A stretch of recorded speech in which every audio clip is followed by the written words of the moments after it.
everyone, and welcome to Painless Universal, a conversation with myself and Welsh.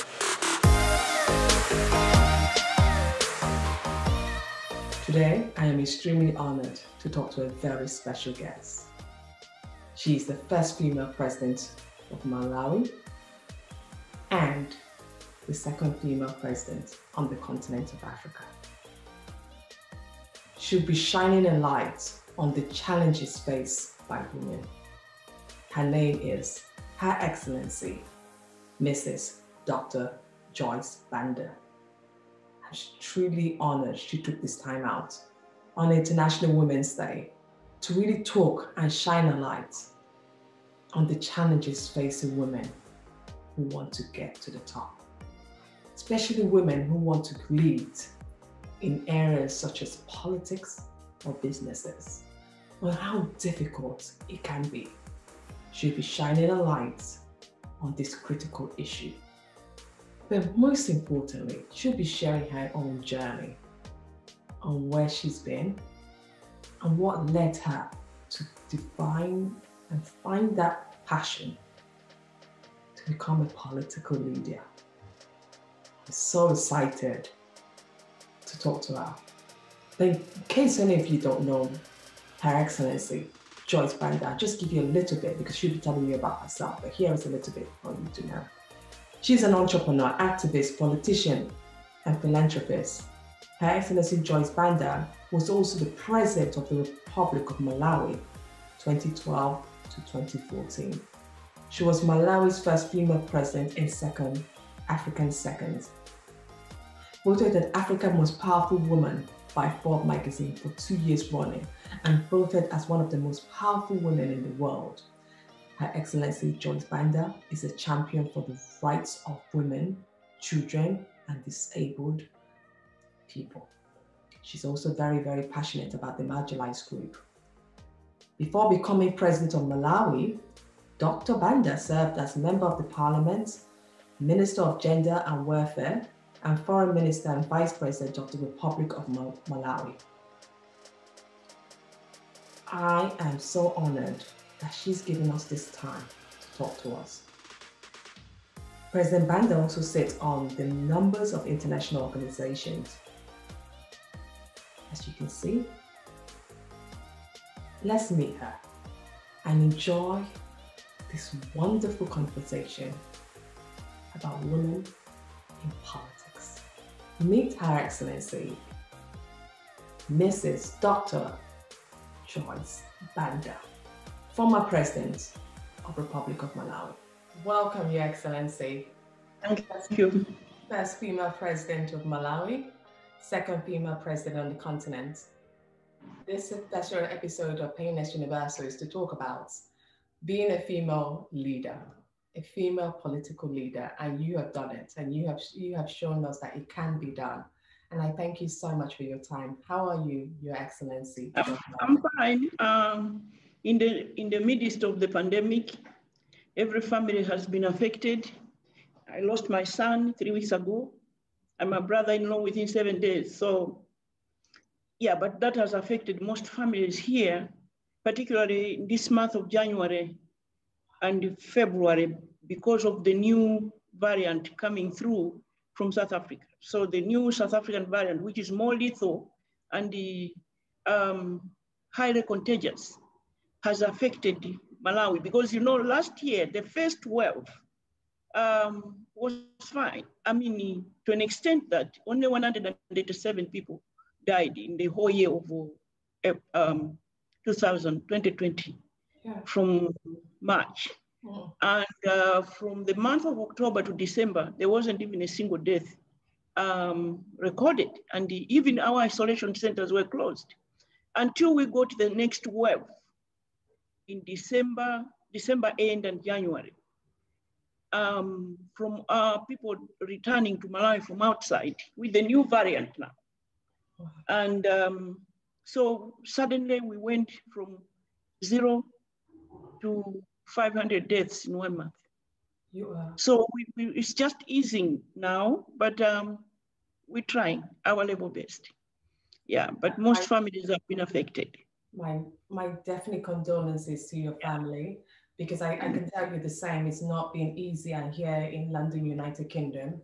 Um, Yeah. and why I'm so glad you said this is because we are here and a lot of people are trapped at home and they're feeling pity on themselves, not realizing Mm. if it's the best solution to prevent us all from getting this virus and eventually being sick and probably dead, that we should all listen. And what your message here would really reach a lot of people now, that the importance of this virus and the importance of listening to what the government is saying, because the virus is very, very serious. And a lot of people Yeah, still not. this particular wave, it's highly contagious, and I'm told that this particular variant, the South African, what they're calling the South African variant, I don't know why they're calling it South African variant when others are not called by their countries, is that it is highly contagious and really, really deadly. So it's very important that even people of my level must talk about it. Must talk about it, and they must also get engaged in trying to help the communities understand and also take precautions. Absolutely. I think I'm so glad that you started the conversation with this message, because every day we sit back and we're not quite sure, but your message will really touch a lot of people. You've experienced it yourself with your own loss of your son and your brother-in-law, and that can't get any deeper. And you have said that this is serious. Thank you so much. Last year, I spoke like a prophet. I said here in Malawi that what I see now is not the real thing. The real thing is yet to come. Because then I felt that we had immunity for that particular that particular type of coronavirus. But this particular variant, it has really affected homes in other families, 4 brothers at a time. So we must give this the seriousness that it deserves. And particularly in African countries where the majority of the people live hand to mouth, it's extremely difficult even to close down. Yes. So, and then it's difficult for poor people that are poor to understand that they can just sit at home, because it's about survival. So it is for countries to strike a balance between helping families cope with the virus and also survive.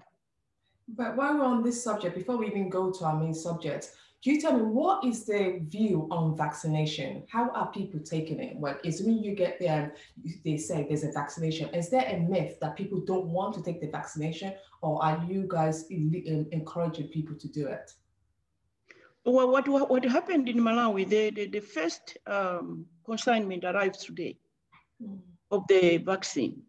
So what we have done prior to this is most of us get involved in sensitizing the public. So what we have done is take examples of the past. We've talked about smallpox, those that are old enough to remember. We've talked about polio. We've talked about BCG and measles. And so people can remember to say prior to the vaccine, so many people died. And when the vaccine came, this is how many lives were saved. So then leaving it to the people to make a decision and to make a choice. My sense now, since they haven't started giving out the vaccine, is that Malawians are ready. Malawians understand that it is very important to get the vaccine, because they remember how many, many thousands of our children died when polio struck. And then when the vaccine came, how things changed. How many people died with smallpox? When vaccine came, how things changed. So it is my hope that the mood that I feel now continues. And it is my hope that no more myths and the conspiracy theories come in to spoil the mood that I feel now. If this continues, people will receive the vaccine. Absolutely, I agree, and I love the work you're doing, especially yourself. To get into the next main part of the conversation, on March 8th is normally International Women's Day, and you are a state lady, and you have been a voice for so many. Now, before we get into all of this, could you just tell us a little bit about who Your Excellency Joyce Banda, first female president of Malawi, and second female president on the continent is? Well, Joyce Banda did not set out to become a president of any country. But Joyce Banda is a development worker. Joyce Banda is an activist. Joyce Banda is a voice for the voiceless. There are so many things that happened in my life that influenced all the work that I've done. So for those people who know me, it has been 5 areas. One has been income for women, economic empowerment. Number 2 has been education. Number 3 has been health, maternal health, HIV/AIDS, and now COVID-19. And then the final one, the 4th one has been leadership. And the final one has been human rights, which is a cross-cutting pillar. All these 5 are also the pillars of the Joyce Banda Foundation. And I've been fortunate that all those things that I have championed emerged from personal experience on my journey. So I grew up, I was born in a small village in Zomba. The first time a British nurse came to that community to establish a clinic, maternal clinic. And that's when I was born. The custom, the tradition, in my tradition, my grandmother must give me her name.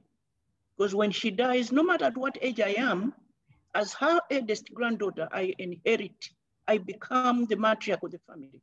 It is a matrilineal system of marriage where the husbands come to live in the woman's village. So when I was born in this clinic. White woman nurse comes around and asks my grandmother, what is the name of this child going to be? Instead of my grandmother saying it should be Hilda, my name, she said, ask her what her name is. This woman says, I'm Joyce. She says, then that's the name of this child. And this woman asks why? She says, oh, because I want her to grow up to be as important as you and to build clinics for the poor. So while that prophecy, yes, those words, yes, came to become, to influence what Joyce Banda became later, she denied me the inheritance of my position as matriarch of my family. So I ended up taking my name. If you see even my email address is Hilda, I adopted that name much later because I thought that I had been denied of that right. So I became Joyce by accident. I should have been something else. The second in my tradition is that your grandmother brings you up and prepares you for womanhood, a wife in your society. But my father had just started work in the Malawi police band in 15 kilometers away from my village. So they fought. My grandmother says, no, I'm going to be a laughing stock in my community that I didn't bring up my granddaughter. My father said, no, I'll take her to town because I want her to go to school. So they struck a deal that every weekend I would come home to be with my grandmother, and the rest of the week I'd be in town to go to school. That's how I went to school. But then every Friday I would come back home. But without fail, a friend of mine from the village by the name of Chrissy would be waiting by the roadside, and we would walk together into the village. She went to the village school. She was the best student every class. I was not. We went to the end of primary school. We were both selected to the best girls' secondary schools in Malawi. She went to St. Mary's, I went to Providence Secondary School. She went 1 term and never went back. When I came back, they told me Chris had dropped out because the family could not raise the $6 that she needed to go back. So at the age 14, I became aware of the injustice of this world. That some girls are not going to school through no fault of their own. I remember crying my heart out, telling my father to find $6 for Chrissy, but my father couldn't afford it. So as I'm talking to you now, Chrissy is where I left her. As it turns out, 39 million girls in Africa alone are not in school through no fault of their own. So I made up my mind at 14 that I would grow up to send as many girls as possible to school. And I'm just so lucky that through the work that I've done, I have sent 6,500 girls to school, and I'm still sending more. I've built schools, but that's what I mean, that Joyce Banda came from this particular background. I went to school myself. The highest I have attained is a master's degree in leadership from the Royal Rose University in Canada, Victoria. But for me, it was things that happened along the way that have shaped who Joyce Banda is. Second is in 1984, I went to give birth to my fourth-born child. On the 23rd of January, 1984, and suffered what they call postpartum hemorrhage. At that point, I didn't know that 1,200 women were dying giving birth in my country alone. And only second to Sierra Leone that had been war. And I said, no, that's not acceptable. So anyway, I was dying. But my husband knew a doctor, one of the 3 gynecologists who came and saved my life. And I started to look at the figures. And I said, and I say now, it's not acceptable that women should die giving life. It's not even in the Bible. And why is it that in the West, people will give birth, be pregnant and be proud and be happy? They're expecting a baby. In Africa, it's a time of anxiety. We don't know whether when this woman goes to give birth, she'll come back. 1,200 women were dying giving life on that day. And I made up my mind that for as long as I live, I will fight maternal mortality. With all that I have, I will never stand by and watch women die giving life. So if you would follow, I mean, it's a long story. You can check how many clinics I've built, but then I'm just proud that when I was president, we were able to reduce maternal mortality by 32%. And the African Union gave Malawi an award in 2013. Wow. I got married at age 21. By age 25, I had 3 children. Ended up in an abusive marriage for 10 years. So don't tell me anything about being beaten out, being abused, being mad, because I know all about it. I discovered one thing during that time, that when a woman is in a home where she's not making any financial contribution at all, she's not educated, she has no business, she doesn't bring money, she loses her position and her power to share in the decision-making of the household, but also to walk away when there's abuse. Wow. But also to send her girl child to school when she's married to an irresponsible husband, to provide better nutrition and better health, and to make choices in her life. So I packed my bags after 10 years, but made up my mind at that moment that one, I'll go shopping for a better husband. If I don't get one, that's fine.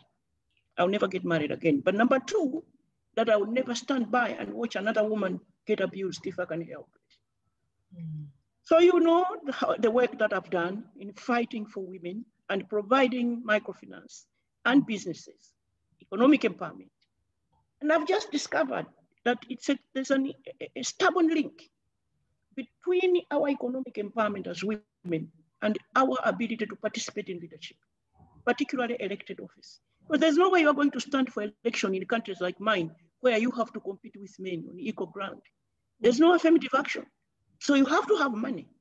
So it is not by accident that in Malawi, in the year 1990, I stood up and decided I was going to do something about my fellow women who were locked up in abusive situations, but who also, through economic empowerment, could shape their destiny. So I started an organization called the National Association of Business Women. And by 1997, we had reached 50,000 women. It was the strongest rural network in Malawi. And that is the organization for which I received the Africa Prize in 1997.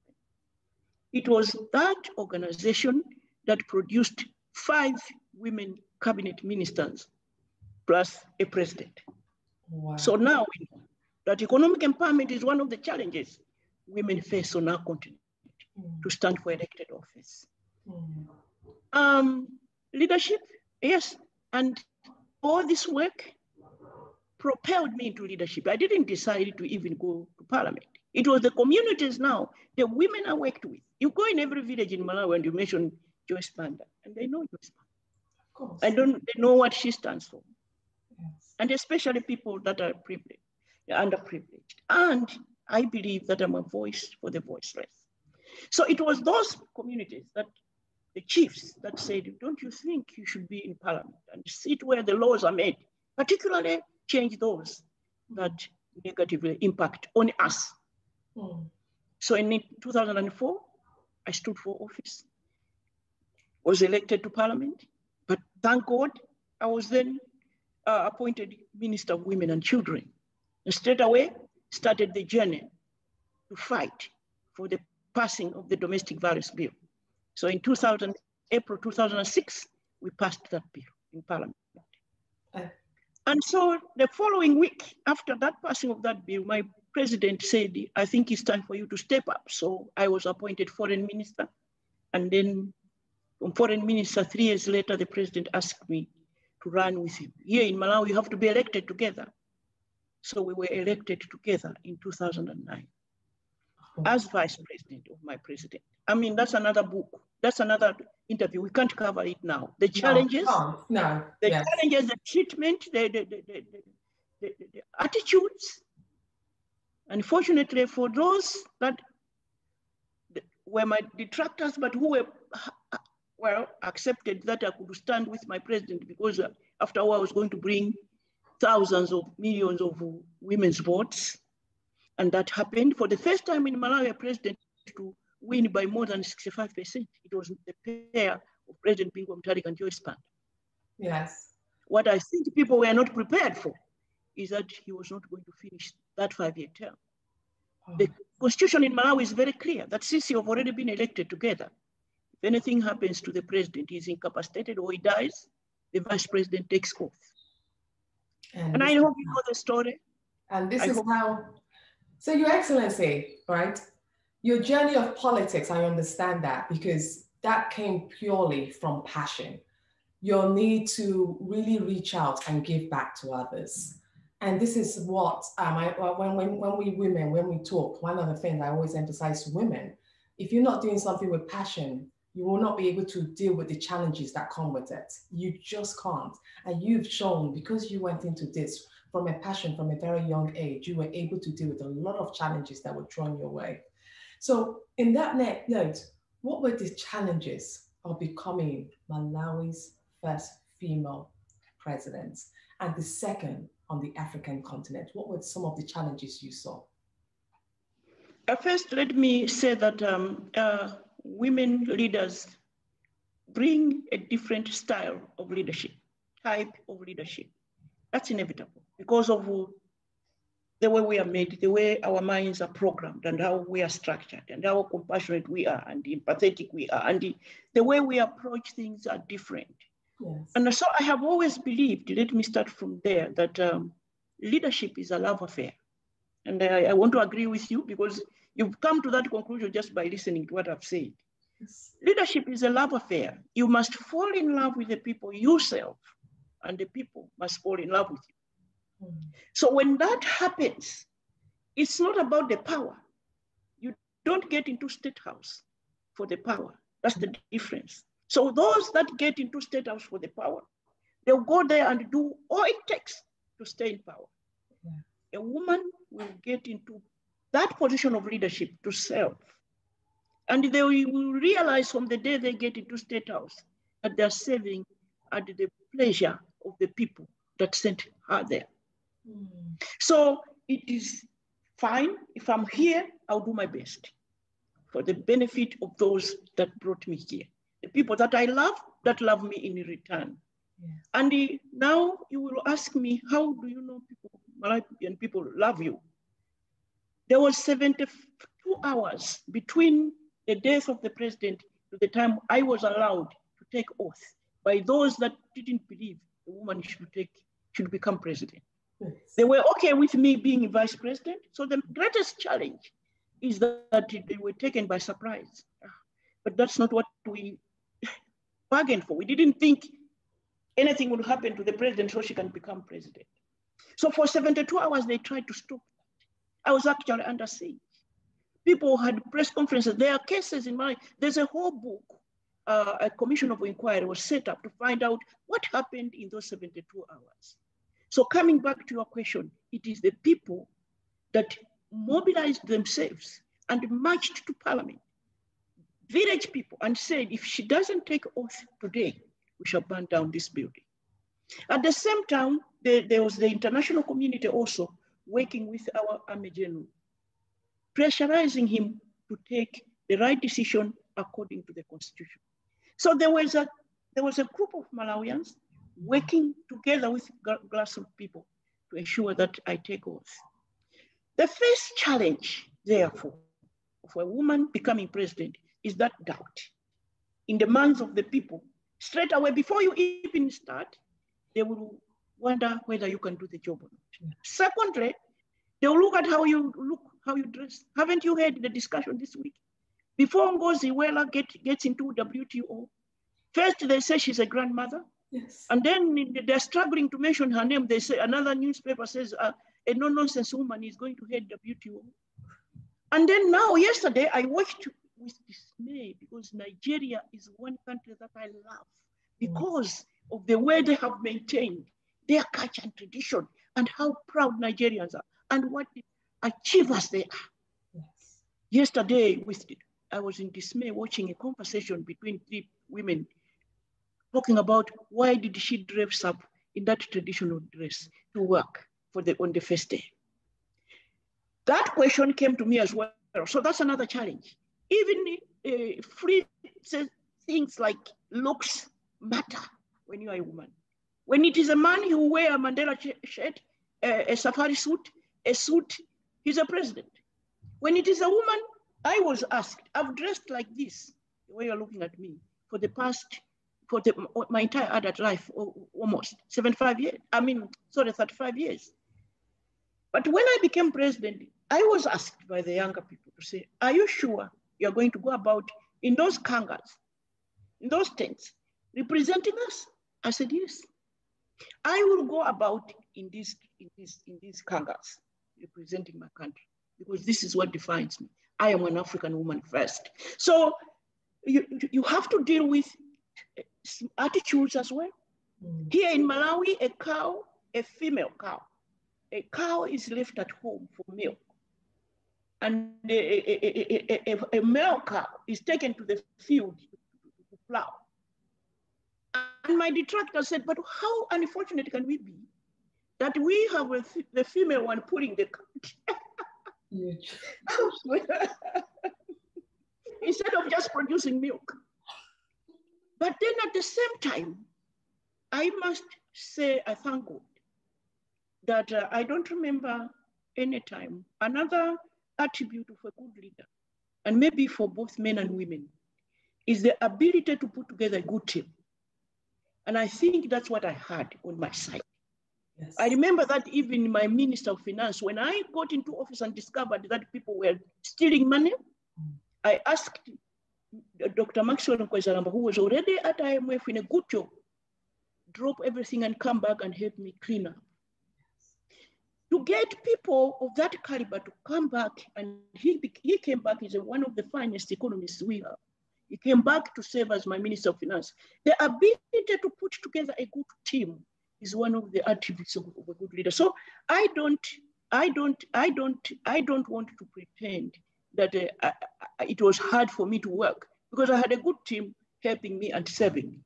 Yeah. So when I tell you about attitudes, I'm talking about the opposition, and that, as a politician, you will always have. And I always think it's a tragedy that the only way you can get into leadership is through politics because it's dirty. And women are not very good at playing that dirty game. Yeah, the game of chess. They want to get into leadership and they want to serve. And they work hard and they concentrate on them. And they realize that another challenge is, come back to your question, is you are expected to do 10 times better than a male leader. A male leader will be excused for mistakes, not a woman. Yes. The first time I went to see Christina Lagarde at the IMF, the first meeting you have to go and then you go up steps and then you stand next to the flag there and then you take a photo with her. And so she was waiting there for me and I limped up the steps because I had a bad knee. And she noticed that. And so when we got into office, she asked me, you have a bad knee? I said, yes. So she takes a tube that she had that helps her and passed on to me. That's what made the news. When the women met, they were busy talking about their knees. But when I left that place, we had a huge program designed that turned around the economy of Malawi. During the time that I was in office, Malawi was able to achieve 6.3% economic growth annually. So The challenges we face are those that if we are prepared as women to overlook them and walk past them, you can survive. I learned this very quick. And I think the greatest challenge women face to enter public office, elected office, is the lack of the economic issue, when women don't have enough capacity to compete with men on equal basis, where there's no affirmative action. Secondly, the other challenge is the lack of training. We get training that is imported. We need to have our own indigenous training for African women in the country. In Malawi, the way we dealt with the lack of economic capacity, the donors provided funds to women standing for office regardless of what party. Yes. And we went from 7 women to 11 to 27 to 45. Thirdly, is the treatment. Another challenge is the media, the propaganda, the social media, and the smear campaigns and the fake stories. We don't know how to. They said that we must have quick response. We must have a team responding very quickly to what is true and what is not. We don't know how to do that. I didn't even have people disputing what wasn't true. So sometimes if you read stuff about me, you wonder, is this true or it's not? Because then I have a husband who kept saying, just keep going, forget about that, don't respond, don't waste your time. No, but we need to respond, put the record straight, but we don't know how to do that. What that does is that there are some countries on the continent of Africa where women are being abused during elections, being beaten, being stripped naked. This is discouraging other women from running for office. And number 2, those fake stories, that smear campaign is also discouraging women from entering elected office for campaigning. So those are some of the challenges. But how can we as women tackle this to help our younger generation to see it can be done, but although these challenges which you've described very clearly, how can we tackle it, Your Excellency? Yeah, my age and older, we've had to fight on our own. We went to Beijing, we agreed, we are going back home to assume positions of leadership. I remember asking Gertrude Mongela, how do we go and occupy positions of leadership? I was so young. How do we go back home and occupy positions of decision-making when men are already sitting there? Yes. So she says, go and push them if you must, but go and get into leadership. So we came back and we tried and we got into positions of leadership. Some of us, and Africa has done very well. And I must say this again and again, that Africa must be proud that we've done well. There are some countries with 200 years of democracy, not one woman has gone to State House. We have had 5 on the continent of Africa, 5. So we've done well. And the country with the highest number of women in parliament is on the continent of Africa, in Rwanda, 63%. But the problem that we have is that now that we are this age now, tired, a younger generation needs to emerge.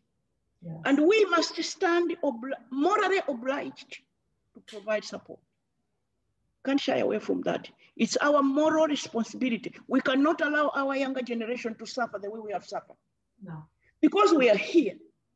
So we need to very quickly form networks, and there cannot be too many networks, and raise our voices on behalf of younger women leaders. And the younger women leaders must know that we are here. Yeah. So I don't know if you know that we formed what we call the African Women Leaders Network, supported by UN Women and African Union. I'm serving on the steering committee. Okay. That is an intergenerational setup. It has an intergenerational, because we have a younger committee and an older committee, and we have committed ourselves that we shall provide that support. Ellen Self, my sister Ellen Self, is the patron of that organization. Yes. And we have a vibrant younger group also coming up. What we need to do now is to make sure to remind ourselves forever, and to remind our men forever, that women, African women are not becoming leaders now. We were leaders before colonization. We led our nations. We later, you go into history, there are women there, Ghana. Even Malawi had a warrior, Namlangen. I received an award in her name that went to war with the Portuguese when they were demarcating her land here in Malawi. We have had champions like Winnie Mandela, Bettina Sisulu, Rose Chuambo, and so on and so forth. Double generation. So we must always be proud. Yeah. And we must remind ourselves and our men that we've been there before. We are not asking for anything new. We've been leaders before. Yeah. Secondly, the way to fight this is our approach. I feel very sad when one time the African Union ambassador in US organized an award, a ceremony, an event to honor me and Ellen Sirleaf. And he invited a lot of African women living in Washington, D.C. And they came and at question time, one of them asked me, she said, I'm originally from Nigeria and I live in Washington. And I want you to advise me, Joyce Banda, that every time I go home, I want to mobilize my fellow women and tell them, let's stand up, let's fight. Let's raise our voices. It's our time. And they don't seem to listen. And I'm just getting discouraged. And what's your advice? So I said, well, what kind of feminism is working, in your opinion? You live here in America. Is it working here? How many women are there in the House of Congress or whatever? It was 18% at that time. I said, have they achieved equal pay for equal work? Yeah. Not yet. Yeah. How old is the democracy here? 200 years. How many presidents have they had, female? Yeah. I don't even want to say it. So I said, now go to Africa. How many presidents have we had? 5. How many women are in parliament in Rwanda? 63%. And the president after president on the continent are appointing 50% of their cabinets, women. So we have a starting point. So the way to achieve this is not to copy what other methods other people are getting to achieve equality, to design, but to design our own. And I know our own can work if we can be sober about it. And the way to do that is to engage the men. I don't believe in calling them names or in marching on the street, going to give your petition to parliament instead of talking direct to them. Yes. I believe in engaging them. Let's sit down with them. If they are the problem, they must be part of the solution. We must talk to them. We must engage them. And we must respect one another. And they get it. That not only are we in majority, but we also brought the other half into this world. True of us. Yes. So they love us and they respect us. But I think they are born different from European men, so they must be treated that way. They must be engaged. Yes. They are sitting at the table, there are no women there, they must open space. And they're not opening space if we are screaming outside.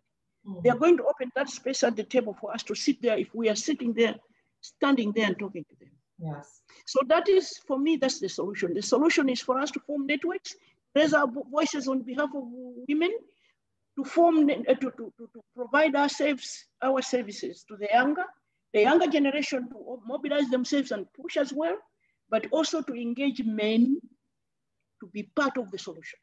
And also at home, Your Excellency, do you think if we program and the way we bring up our boys, because I think a lot of things, one of the things I see in Africa in particular is that the mom will say, don't go to the kitchen, your place does not belong there. Does that also affect the way the boy is brought up and to think about women? Is that something we can also start engaging? Sometimes my fellow women get angry with me when I talk about that, because I even actually say we should take the blame of what our men turn out to be. Because we have a golden opportunity to shape them. Yes. Because it is at household level where we can get involved and change our men the way they behave. One of my daughters is married to a Malawian medical doctor. And I went to South Africa to visit them where they live. And the whole dinner was cooked by the husband. And I'm sitting there feeling very uncomfortable indeed, because that's how my mind is programmed. That me and my daughter shouldn't be cooking, but he is cooking and we are sitting there chatting. And I said to him, how did that happen? He says, it was my mom and dad. But it was also accidental because my mother was sick for the longest time. And my dad took responsibility and said, well, then I will look after my wife, but we will all share in the chores at household level. So my father was a very good cook. He taught his sons to cook, and all of us cook together. And so me, I have no problem in my mind about going to the kitchen and cooking when my wife is not. So all I'm saying is that that's the role we can play.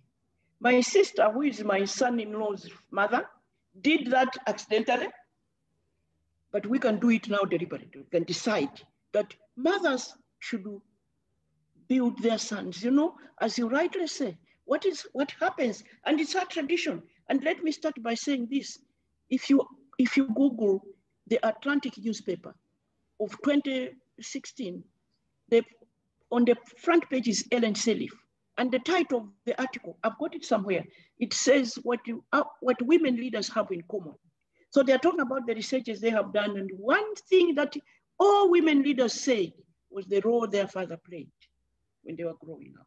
So here we are, our sons and our husbands sit together on the other side of the house. Yes. We and the daughters at the other side. Yes. So they don't get together.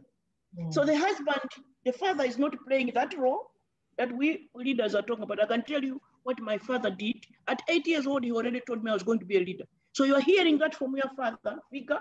It's very important. So what I am saying is that we must change that household socialization at household level. Mm-hmm. We must begin to tell our boys it's okay to go into the kitchen. It's okay to cook, but it's also okay to cry. Mm-hmm. We harden them up. They have no feelings sometimes when they grow up because we taught them crying, don't cry like a girl. Yes. Don't be weak. Crying is a sign of weakness. Being soft and being kind and being good is a sign of weakness. So there's so much that we can do. And I'm grateful you bring that up. And I think you should amplify that because I believe that's our starting point as Africans. No. Make sure that our men change. Your Excellency, I had to bring that up because I have a son, he's 11, and I see my son and his sister, and I try not to separate that. I try and bring them together because I believe if they could work on common grounds, when he goes out in this world on his own, he will understand why it's important to always respect, honor, love a woman. Because a woman is your sister, a woman is your mother, a woman is going to be your wife one day. And she's so much more. That's why I always believe. On a final question, you have an amazing foundation going on in Malawi. And in your foundation, one of your biggest program is a focus on women, especially to empower local Malawi women. And I'm fascinated with what you've done in just over 3 years. You have 400,000 members. 400,000, I mean, that is a number. And not only that, the program empowers women by helping them become financially independent through the saving circle, the business training, and empowerment circle. How have you made this a success in this difficult time? Yeah, to start with, the National Association of Business Women that I talked about earlier, that I started in 1990, empowered 50,000 women. And that's when the Hunger Project gave me an award that I shared with President Chisano of Mozambique. My mission in life, which every girl child that will be watching us here must draw up their mission now. My mission in life is to assist women and youth and girls gain social and political empowerment through business and education. I strongly believe that economic empowerment of women is key to social and political empowerment. As I said earlier, even if they want to stand for elected office, they must be economically empowered. But mine came through spending 10 years in this abusive marriage and realizing that women are 15% only in Malawi are urban-based. 85% of Malawians are rural-based. So the majority of women are there just struggling to survive. Now, if I have seen it again and again, When they bring income into the household benefits, but they also gain respect at household level. They also begin to make decisions about their lives. So that's where I have come from. So when I started the Joyce Banda Foundation, when I went to receive this Africa Prize, the prize money was only $50,000. Because we shared with President Gisano, it was $100,000. So I took my $50,000 and started the Joyce Banda Foundation to provide education for women, for girls. So initially it was about Crise. And by the way, Crise now runs the community program where we find girls to provide education, to sponsor, to go to. In fact, I've traveled with her. I brought her to New York. She has never been to school. She's where I left her, but we are both champions now. So in fact, the first time I told her I'm going to New York, she said, what is New York? But that's my fellow champion now. So what we have done is so we started the schools, but I very quickly discovered, because we were targeting elderly-headed households or single-headed households and orphans, that we needed to ensure that the household has income. So that's now back mobilizing women for income. So those are the women that you are talking about. That project is called Malawian Women, Malawian Market Women's Activities and Initiatives. Now, the acronym is MWAI, but MWAI in my local language means opportunity. So the women, when you ask her, she'll say, I'm a MWAI woman. She's talking about how the Joyce Banda Foundation has created opportunity for me, but it's an acronym, meaning market women. If you go into Nigeria, Lagos, Malawi, Blantyre, Chilazulu, you go into a village market. You go this year, you find a woman sitting there, selling water or selling whatever. You come back 5 years later, she's still there. And you ask, why don't they graduate? Why don't they grow? So that's how I started this Market Women's Activities and Initiative, to see if we can help graduate these market women to get to another level. And they had a program, a partnership with the Ellen Sirleaf Market Women of Liberia. So they had exchange visits back and forth, but you can come and see what something little can do to a woman. How she can go from the day she doesn't know her next meal to a day she builds a little house a little building in her village and donate it to the church. So we are industrious as African women. We are persistent. We are hardworking, and we don't cry. We cry at a funeral. We don't cry. We don't. We are resilient. We are hard. We work hard, and we persevere. Your final message to women out there on this International Women's Day. What's your final message? In this, my final message, sadly, allow me to talk about COVID-19. What research has shown during these past 12 months is that for those that are the poorer families, that gender-based violence has increased. Teen marriages and child marriages and teen pregnancies have increased. And that poverty has increased.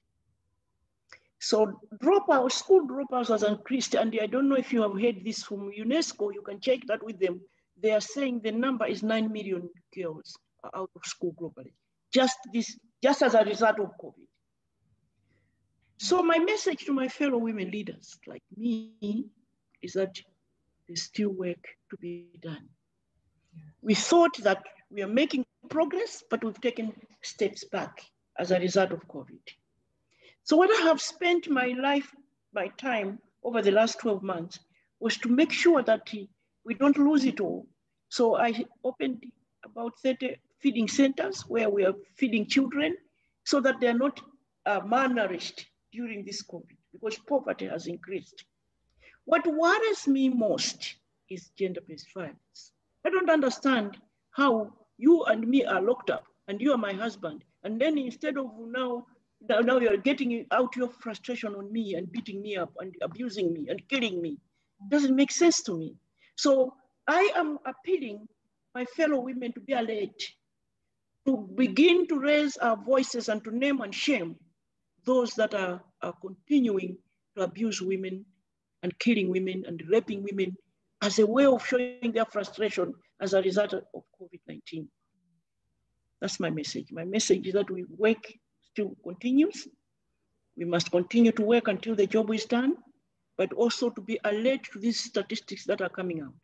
Where we thought we were making progress, there are 9 million more girls out of school. Absolutely. Your Excellency, Joyce Banda, first female president of Malawi, first and second female president on the African continent. I thank you for your words of wisdom, and I really applaud you for sharing your beautiful, honest, and inspirational story with all of us. I thank you. Thank you so much for your time. No, thank you very much. And to just finish by saying that women make good leaders. And it's all there to see, but that women face challenges, a lot of challenges that I've talked about. And that it is Africa that must take pride in the fact that African women, 5 African women have been leaders on our continent, but also to find ways. When we go to Beijing, we decided that we must come back and occupy positions of leadership, and we did. But I think what we did not discuss is what is it that we can do as African women and men, that once a woman gets into leadership, we must support that woman to stay in that position. That is the agenda. That's what must be the agenda now. Absolutely. And thank you for having me. Thank you so much.